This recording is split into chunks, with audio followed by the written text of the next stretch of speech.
উৎকট গৰমে দহিছে সমগ্ৰ ৰাজ্য গৰমৰ পৰা পৰিত্ৰাণ পাবলৈ কাজিৰঙাত হাতীৰ জলকেলি দৃশ্যই মুহিছে সকলোকে কহৰা বনাঞ্চলৰ বিভাগীয় হাতীসমূহ গৰমৰ বাবে নিতৌ মাউতে গা ধোৱাৰ দৃশ্য হৈ পৰিছে নান্দনিক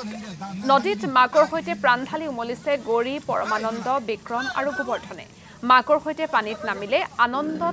আনন্দৰ অন্ত নোহোৱা হয় তেওঁলোকৰ চালে চকুৰোৱা এই দৃশ্যই আপ্লুত কৰিছে সকলোকে বৰ্তমান কাজিৰঙা ৰাষ্ট্ৰীয় উদ্যানত হাতী অত্যন্ত গুৰুত্বপূৰ্ণ অংশস্বৰূপ উদ্যানখনৰ গভীৰ অৰণ্যত হাতীয়ে হৈ পৰিছে এম্বুলেন্স স্বৰূপ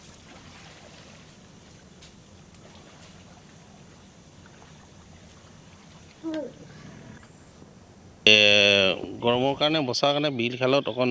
নদী আছে নদীত নমাই দিয়া হয় নদীত নমাই দিলে চাইও ভাল লাগে তাহাঁতে খেলি ভাল পায় গা আৰু আমাৰ মানুহখিনিও মানে তাৰ লগত থাকি চাই ভাল পায় আৰু হাতী চাই একচুৱেলি আমনি নালাগে হাতী গোটেই দিনটো চালেও আমনি লাগে তাৰপৰা হাতীকেইটা ইটোৰ পিঠিত সিটো উঠিব পোৱালিবিলাক ধেমালি কৰি থাকে মাকবিলাক ওচৰত থাকে খেলি তেনেকৈ থাকে আৰু যেতিয়া আপোনাৰ বাৰিষা হয় তেতিয়া আমি পাহাৰতো তেনেকৈ ৰখা হয় আপোনাৰ